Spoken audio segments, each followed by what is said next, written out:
जिसको अलॉटमेंट ही नहीं आई है तो उसको यार थोड़ी चीज चॉइस फिलिंग में अपने ध्यान रखना है। चॉइस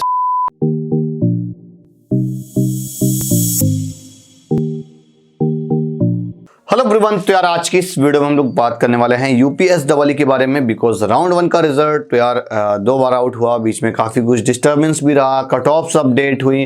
तो इस वीडियो में हम लोग बात करने वाले हैं जैसे कि अभी राउंड 2 का प्रोसेस ऑन गोइंग है। आज लास्ट टाइमिंग चल रहा है एकदम कि आपको फॉर्म वगैरह फिल कर सकते हो, फिर 5 बजे तक का समय दे रखा है। रेस्ट ऑफ इट अब आगे की जो तैयारी चल रही है कि हमको अपनी चॉइस फिलिंग कैसे अपडेट करनी चाहिए और किसकी हेल्प से अपडेट करनी चाहिए। तो यहाँ पर यार 2 तरह के स्टूडेंट मिल रहे हैं मुझे। पहले वो कैंडिडेट हैं जिनको अलॉटमेंट या तो मिल गई है, तो जिनको अलॉटमेंट मिल गई है तो उनके बारे में बात की जाएगी।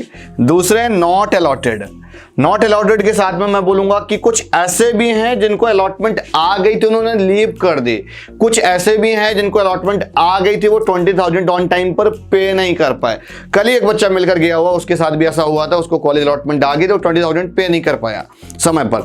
तो मैं बोलूंगा यार कि अपडेटेड रहा करो चीजें से, ऐसा ना हुआ करे कि आपकी चॉइस की कॉलेज आई भी, अलॉट भी, उसके बाद भी आपको नहीं मिला। तो सबका क्वेश्चन अपने अपने लेवल पे कि अब क्या होना चाहिए। तो पहली कंडीशन तो ये बन रही है कि भाई आपको जो कॉलेज अलॉट हुआ है वो आपकी चॉइस का था, आप अब राउंड 2 में पार्टिसिपेट करोगे। तो राउंड 2 में पार्टिसिपेशन के लिए आपको चॉइस फिलिंग कुछ अपडेट करनी पड़ेगी राउंड 2 के लिए। तो मैंने पहले भी बोला था कि यार चॉइस फिलिंग अपडेट करने का शेड्यूल आता है, टाइमिंग आता है, चीजें हैपन होती हैं, हर साल होता है। तो यहां पर इस बार तो बस थोड़ा सा इंटरफेस में चेंज आया हुआ। इस बार आपसे पूछा गया है कि आप चॉइस फिलिंग अपडेट करना चाहते हैं कि नहीं अपडेट करना चाहते। अगर आपने अपडेट करना चाहते देन आपने यस किया होगा, आपका चॉइस फिलिंग अपडेट करने का पोर्टल ओपन हो गया होगा और जो इंस्टीट्यूट आपको अलॉट हुआ है वो चॉइस नहीं हटेगी, तो उसको हटाने की कोशिश मत करना, है ना। और वो बार बार रिमूव करोगे तो उसमें लिख कर भी आ जाता है कि आप इसको रिमूव नहीं कर सकते बिकॉज ये एक अलॉटेड इंस्टीट्यूट है। तो जो आपका अलॉट हुआ है उसको सबसे लास्ट में रखना चाहिए और ऊपर उससे हायर प्रायोरिटी जो अच्छे अच्छे कॉलेज हैं, अच्छी अच्छी ब्रांचेस हैं जो आपको नहीं मिल पाई हैं वो ऊपर रखनी चाहिए। कहीं ना कहीं आपको लास्ट ईयर के कट ऑफ से थोड़ी सी चीजें एनालाइज करनी पड़ेंगी। जो अभी लास्ट जो कट ऑफ आई है राउंड 1 की, लास्ट ईयर की नहीं सॉरी, राउंड 1 की जो कट ऑफ आई वहां से आपको एनालाइज करना पड़ेगा। तो राउंड 1 कट ऑफ के रिलेटेड भी हम लोग बात करेंगे। तो मैंने यहाँ पर 2 पीडीएफ तैयार की हुई है। एक ऑल इंडिया कोटे की चॉइस फिलिंग है, दूसरा आपका ओपन कैटेगरी की चॉइस फिलिंग है। अब यार जिनके पास रिजर्व्ड कैटेगरी है तो हर एक के लिए चॉइस फिलिंग प्रोवाइड कराना थोड़ा सा कॉम्प्लिकेटेड हो जाता है। तो अब ये आपको डिस्क्रिप्शन वगैरह में भी मिल जाएगा और आगे हम वीडियो में कंप्लीट इसको ब्रीफ भी करने वाले हैं कि किस तरह से क्या क्या हैपन होता है, कि आपको कौन कौन सी चीज़ों का ध्यान रखना चाहिए। उसके बाद में ये तो कहानी हो गई, तो अब आगे इसको हम बताएंगे कि किस किस तरह से आपको रखना चाहिए। उससे पहले आपका जो केस दूसरा बन रहा है जिसको अलॉटमेंट ही नहीं आई है तो उसको यार थोड़ी चीज चॉइस फिलिंग में अपने ध्यान रखना है। चॉइस फिलिंग एक परफेक्ट तरीके से करना है, अच्छे तरीके से करना है।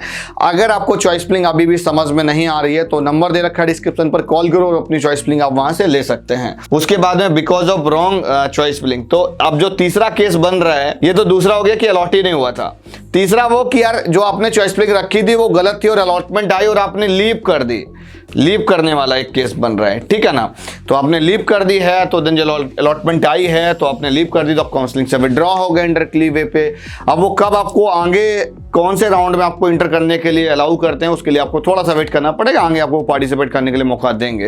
तो परेशान बिल्कुल नहीं होना है अभी भी।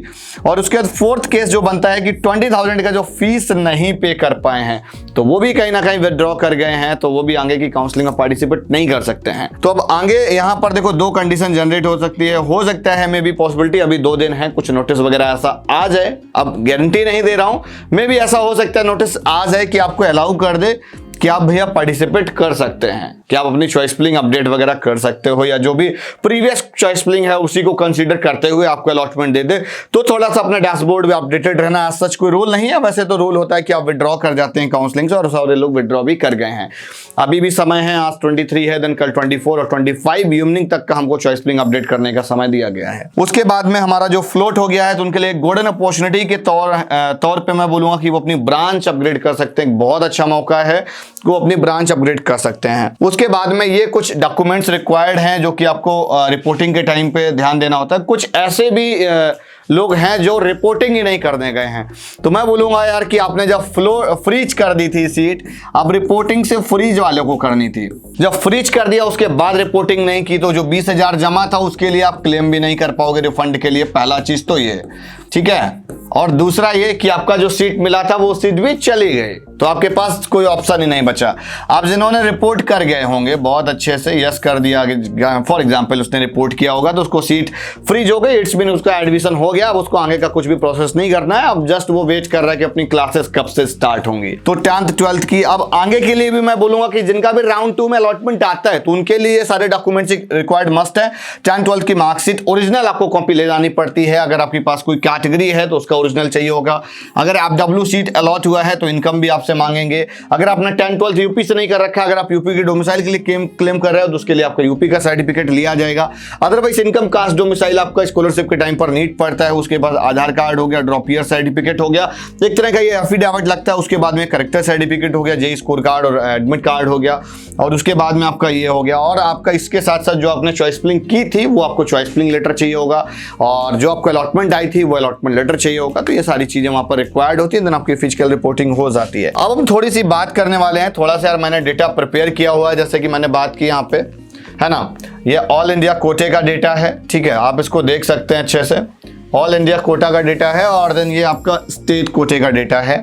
तो ये कट ऑफ को मैंने ओपन कैटेगरी के यहाँ पर देखा हुआ है। तो हम पहले होम स्टेट वालों की बात करेंगे, बिकॉज ये जो डेटा है वो आपका होम स्टेट का है। तो थोड़ा सा अगर आप इसको, इस पीडीएफ को अगर आप डाउनलोड भी करना चाहें तो आपको लिंक मैं डिस्क्रिप्शन पर दे दूंगा, तो वहां से आप डाउनलोड भी कर सकते हैं, ठीक है। अब थोड़ी सी अगर बात की जाए कि किस तरह से इसको रखा गया है, तो यहाँ पर देख रहे होगे आईआईटी लखनऊ का सीएस आ गया है। नंबर 1 पे आईआईटी लखनऊ का सीएस है। नंबर 2 पे आपका आईआईटी लखनऊ का एआई वाला आ गया है।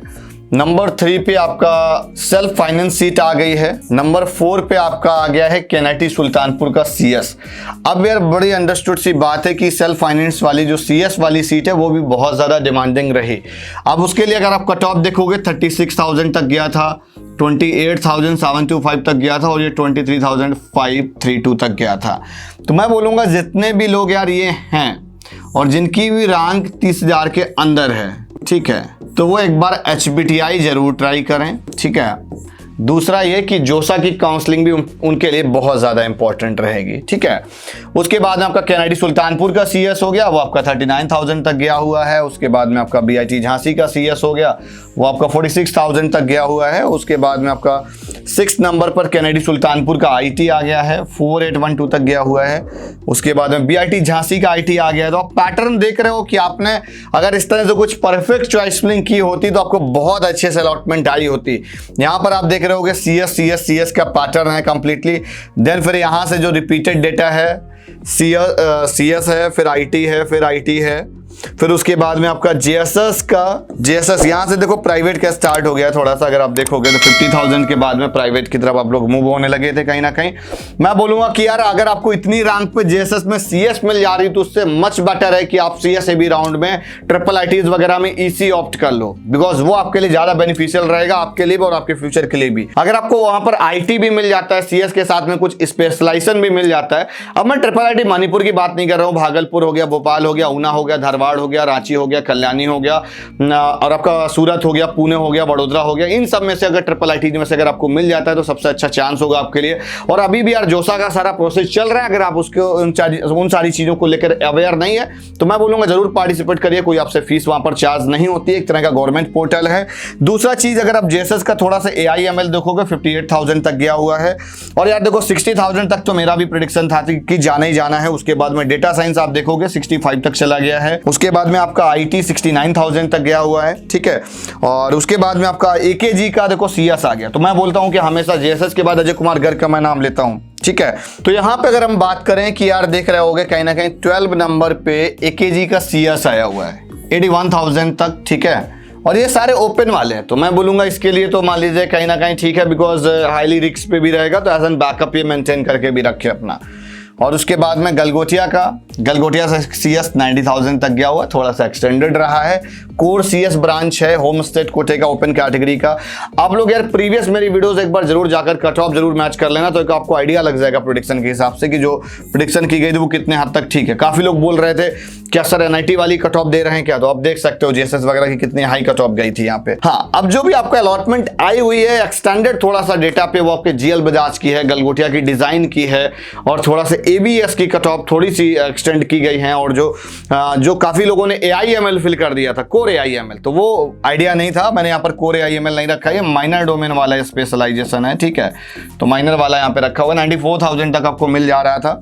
उसके बाद में काइट गाजियाबाद का कोर CS आपको 99,000 मतलब 1 लाख रैंक तक मिल गया था, तो अभी भी जिसकी 1 लाख रैंक है उसको काइट गाजियाबाद मिल सकता है, अंडरस्टूड है। उसके बाद में आपका AKG का डेटा साइंस आ गया था, देख लो 1,09,000 तक। फिर गाजियाबाद का जो अजय कुमार गर्ग का CS आपको 1,14,000 तक मिल गया है। उसके बाद यार लखनऊ यूनिवर्सिटी, काफी लोगों को मैंने रिकमेंड किया हुआ था कि लखनऊ यूनिवर्सिटी का ओपनिंग अगर आप देखोगे तो इन सब की ओपनिंग से बहुत जल्दी ओपन हो गया, 56,316 पे ओपनिंग है, तो क्लोजिंग जो हुआ 1,16,000, तो इसका स्टैंडर्ड आप थोड़ा सा मैच कर सकते हो, इस पर थोड़ा सा आप ध्यान दे सकते हो। जो भी लोग थोड़ा सा लखनऊ से या कानपुर से है ना, या यूपी में थोड़ा सा नियर अबाउट, लखनऊ के नियर अबाउट एरिया वाले से बिलोंग करते हैं, तो ऑन दैट सिचुएशन की आप इसका थोड़ा सा लखनऊ यूनिवर्सिटी का एक प्रेफरेंस रख सकते हो।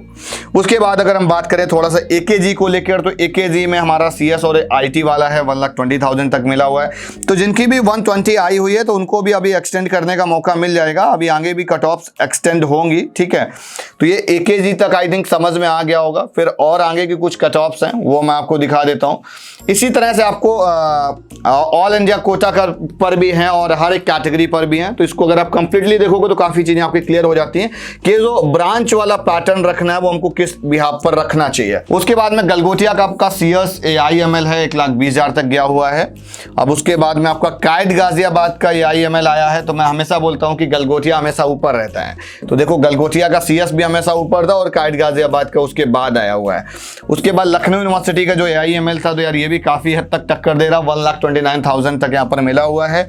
उसके बाद में गलगोटिया का डिजाइन यार 134 तक आया हुआ है। उसके बाद अजय कुमार गर्ग का IT काफी कुछ एक्सटेंडेड रहा है, तो जिसने भी एकदम सीक्वेंस से नहीं रखा होगा डिजाइन वगैरह, सॉरी ये डेटा साइंस था आपका, डिजाइन नहीं है डेटा साइंस है, तो यहाँ पर अगर आप देखोगे तो IT ब्रांच आपको 1,35,000 तक मिल गया होगा। अब जिसको IT जो ज्यादा प्रेफर कर रहा होगा देन उसको IT ऊपर रखना चाहिए था मेरे हिसाब से। और उसके बाद में अब प्रेफरेंस आप ब्रांच के हिसाब से थोड़ा सा मैं आपको बता दूं, पहले आप अपने कोर CS को प्रायोरिटी दो, साथ में आप कॉलेज को दो, फिर AIML को आप दे सकते हो, देन आप डेटा साइंस को दे सकते हो, उसके बाद में आप IT का रख सकते हो कट ऑफ, कोई दिक्कत नहीं। तो ये थोड़ा सा एक ब्रांच प्रेफरेंस आपको रखना चाहिए।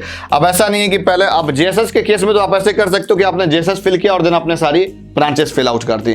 AKG में ऐसा नहीं करना चाहिए कि आपने AKG फिल किया उसकी सारी ब्रांचेस फिल कर दी, तो वो एक थोड़ा सा एक पर्सपेक्टिव यहाँ पे चेंज हो जाता है, बिकॉज उसकी मैं बोलूँगा स्पेशलाइजेशन की जो कट ऑफ है वो बहुत ज़्यादा एक्सटेंड कर जाती है। उससे टू मच बेटर है कि आप गलगोटिया का CS वगैरह ले लो अजय कुमार गर्ग के बाद में, ठीक है। तो ये थोड़ा सा कट ऑफ वाला डेटा था जो आपको काफी कुछ क्लियर हो रहा होगा मेरे हिसाब से। और थोड़ा सा अगर हम और नीचे आए तो ABS गाजियाबाद की अगर थोड़ी CS देखी जाए, ABS गाजियाबाद का CS ये यार कोड याद रखना 032 है, भूलना नहीं, 1,57,000 तक आया हुआ है। तो यहाँ पर जो मैंने ब्रांच क्लबिंग की थी CS स्पेशलाइजेशन और IT ब्रांच यहाँ पर मैंने क्लब किया था। उसके बाद में आप अगर GL बजाज का देखोगे तो GL बजाज काफी बाद में ओपन हुआ, मैं बोलूंगा। यहाँ पर गलगोटिया का देखो IT दे रखा है, 1,63 तक मिला हुआ गलगोटिया का IT। तो यार गलगोटिया का IT मतलब काफी लोगों को मिल सकता था, ठीक है। तो उसके बाद में आपका GL बजाज है, फिर उसके बाद काइट गाजियाबाद का कंप्यूटर साइंस वाला है, फिर उसके बाद काइट गाजियाबाद का IT है। तो मतलब मैं बोलूंगा स्पेशलाइजेशन का कट ऑफ काफी ऊपर गया है in comparison to IT, because IT सबने नीचे ही रखा था। अब अगर आप डिजाइन देख रहे होगे तो देखो डिजाइन वाला मैंने बोला था काफी कुछ एक्सटेंड कर गया था, 2 लाख रैंक तक मिला था, तो उससे काफी बेटर था कि आपको काइट में IT ले लेना चाहिए था, ठीक है ना। तो अब अगर हम बात करें थोड़ा सा, और काफी लोगों का एक अपना कॉलेज की भी प्रायोरिटी प्रेफरेंस रहती है, तो एक बात अलग हो जाती है। उसके बाद में आपका काइट गाजियाबाद में आपका कंप्यूटर साइंस एंड IT हो गया, 2,04,000 तक गया हुआ था। उसके बाद में आपका GL बजाज का AI वाला है, 2.69 तक गया हुआ है ना। और उसके बाद में आपका कंप्यूटर साइंस वाली और भी ब्रांचेज हैं, तो इसी तरह से पूरा डेटा एक्सटेंड कर गया है, ठीक है। और मैं आपको नीचे स्क्रॉल करके दिखा देता हूँ। PDF यार काफ़ी बड़ी है तो जल्दी से देख लो इसको, है ना। बस मेरे हिसाब से ऑलमोस्ट ख़त्म हो गया है। तो यहाँ पर जो लास्ट जो ABS में आपको जो अलॉटिंग आया है और जो GL बजाज का CS के साथ में जो आर्टिफिशियल इंटेलिजेंस है एक माइनर डोमेन में GL Bajaj greater Noida campus का, तो 3,79,000 तक मिला हुआ है। उसके बाद में आप GL बजाज का IT भी आपको 358 तक मिला हुआ है।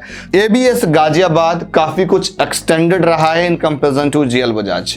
तो यार अब जो आगे की जो प्रेफरेंस रखनी है वो आई होप आपको काफ़ी कुछ समझ में आ गया होगा। कॉलेज को भी प्रायोरिटी देनी है, ब्रांच को भी देनी है।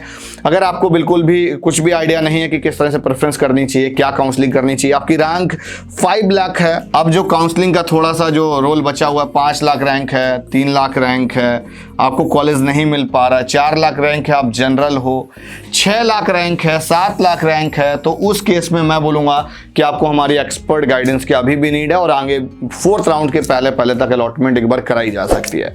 तो वीडियो आज की यहीं तक, और इसी तरीके से वीडियोस पाने के लिए चैनल को सब्सक्राइब करिए। मिलता हूँ नेक्स्ट वीडियो में, और यार PDF जरूर डाउनलोड कर लेना, लिंक मैंने डिस्क्रिप्शन पर दे रखी है। Bye bye.